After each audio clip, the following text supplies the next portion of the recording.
So I want to work a question in here along with, so talk about a little bit about the vision for how you'd scale this. Yeah. What is your vision to scale what you're doing? I love the scale question. I love the scale question. We've gotten that from day one. Yeah, we've been getting that from the very beginning. How are you going to scale it? Are you going to go outside of Chicago? How do you teach more people? That kind of thing. Yeah. And we always just like smashed it. Like that whole idea of scaling wasn't even that interesting to us because that's not why we got into it. Remember our story. We're not looking at, oh yeah, how can we make the most amount of money and get the most number of butts and seats and generate the most amount of revenue. That was never a driver for us. The driver for us was how can we create the best experience possible for people that align with the values that we have that want to solve meaningful problems. That was always a priority. So when it comes to scale, it happened in a sense because we grew. We have 2 classrooms now. We teach 5 or 6 classes instead of just 1 or 2. But that was because people were knocking down our doors telling us that they wanted to learn. And basically, we've just been trying to ensure the quality of the experience for those people, not kind of selling ourselves short in terms of quality by trying to expand in a way that kind of negates the culture and the environment that we like to create and foster. It's almost like saying, like, would you scale Harvard? Like, yeah, they have online classes and it's open or whatever, but there's something about going to that school or to Northwestern or somewhere that means so much more and that is so much more valuable. And we knew the impact that we could have on people if we had them in this environment around us, that would be the best, most like quality experience possible. So that was ultimately our focus. We are, I guess you could say, scaling, but not quite in the way that one would think. Yeah, I mean, our big value is quality over quantity. Yeah. And one of the meetings when we met with Jason and David, over lunch, and we had this conversation kind of about our vision of what we wanted to be. When we were transitioning from Code Academy to the Starter League, was that we're more than just code, like Neal was saying earlier, more than just design, but kind of what we did in creating a school, we created a successful company, and we believe that other people, no matter what their background and no matter what their experience, had that same ability. In that conversation, we were talking about it's much more, we'd rather be helpful in helping like 100 people become starters and become people who, no matter what happened, like if all the jobs were gone, they would be, you know what, I have an idea and I want to solve it, instead of having 5 million users on a site who are kind of learning. No, because there's this really unfortunate funnel now in learning. In learning, there's online learning, there's blended learning, and there's in-person immersive learning.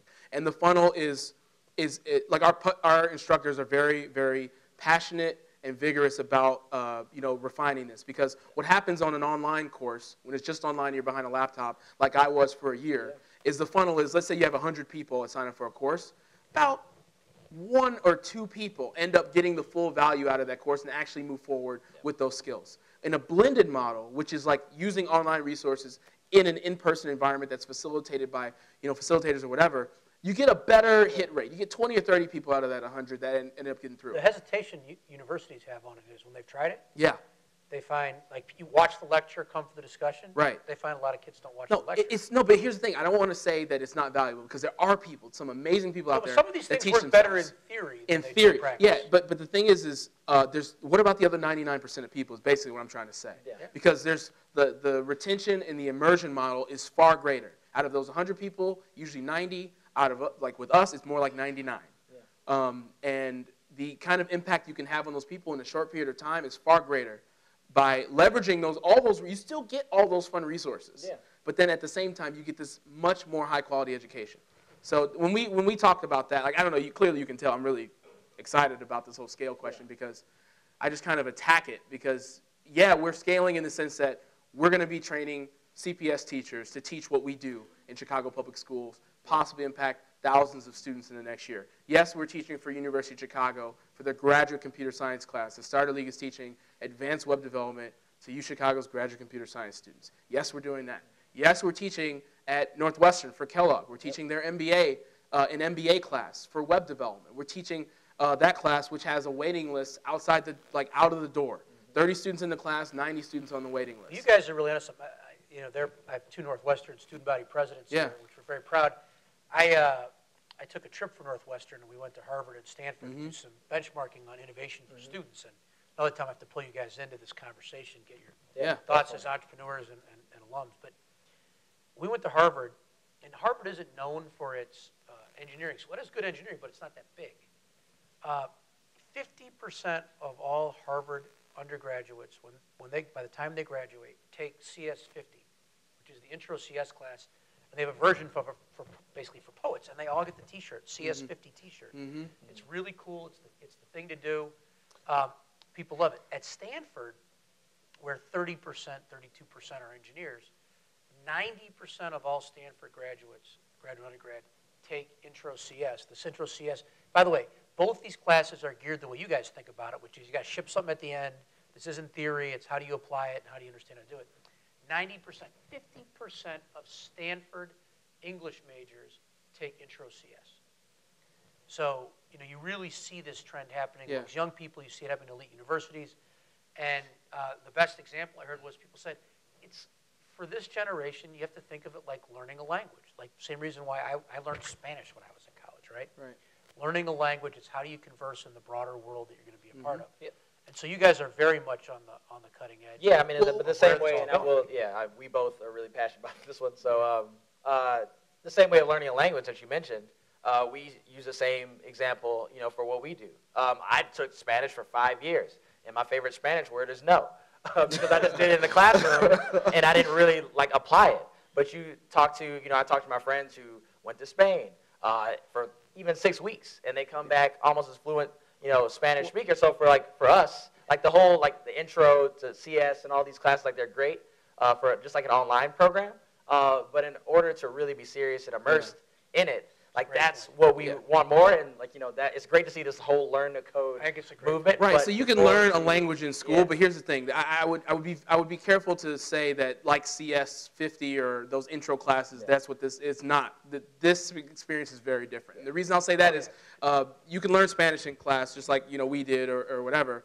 But what Emily Ellison, one of our students in our class, who's now a web developer in New York, but she was a TA for a while as well. She said on one of our videos, coming to the Starter League was and learning, Ruby on Rails here was like going to France to learn French. So yeah, as good as Rosetta Stone is, or learning how to, speak a language in class, there is nothing that beats studying abroad and immersing yourself in the language around everyone that speaks it. And that's exactly what kind of experience we've created here at the Starter League. No, I believe it. It goes to the point, though, of people. If you knew 90% of Stanford students took it, you would have believed you had a market going into it. If you look at 50% of Harvard students take it, you know that the demand for what you guys are doing is real, because it isn't just engineers taking this. No, well, it's not even those people, though, because believe it or not, we have people that are studying computer science in school and that study computer science that end up still coming to the Starter League. Yeah. I mean, we're teaching the whole class. People have dropped out of their school, U of I, and U Chicago and different places that have computer science backgrounds that say what you're teaching here is more valuable than what I am learning there. So I don't want to say that we replace computer science, because we do not, but we do give you practical skills to ship web apps, which is what most people want. Yeah, it's great. So a few more questions here before we wrap up. The amazing culture at the Starter League, how do you cultivate it?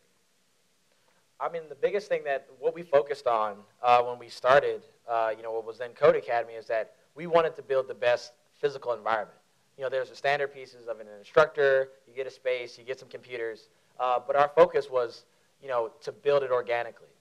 There are a lot of people who wanted us to, we need to get jobs, these students need to get jobs. And then there's the other side of, everyone needs to become an entrepreneur. But our focus was, let's get beginners, people like us who didn't have the opportunity to go through a computer science program or didn't have the opportunity to, learn to code when they were 6, 7, and 8.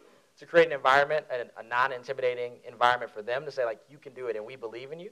And then to find those people who are really passionate about solving a meaningful problem and who are willing to work hard. And putting the right people in an organic environment is what started, That culture seeped through our pores. It seeped through our pores, and we didn't cultivate it as much as the students did. Yeah.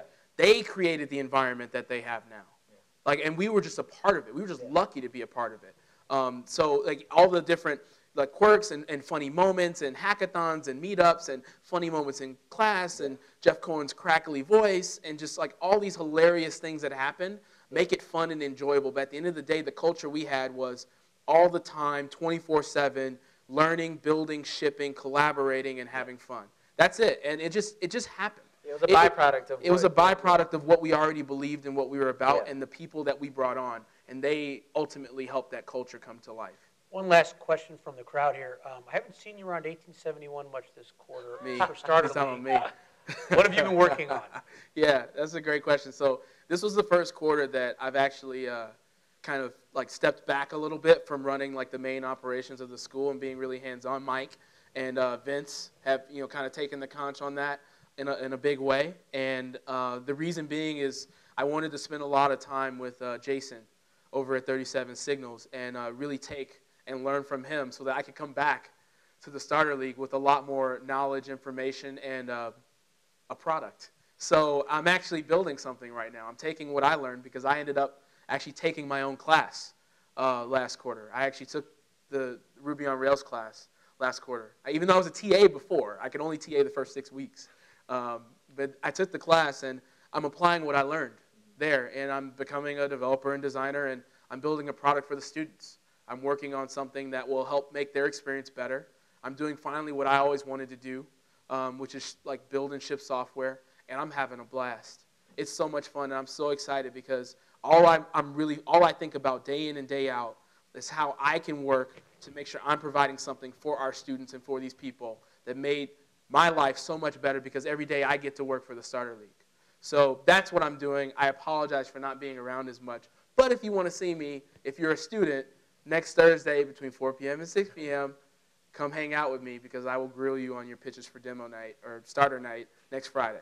So, yeah, if you want to talk to me, though, any of you in here, if you want to reach out to us, we're totally accessible, and we'd love to talk to each and every one of you if you reach out. So. Right. Well, thanks so much, guys. You guys are terrific. What a great story. You. Thanks for sharing it.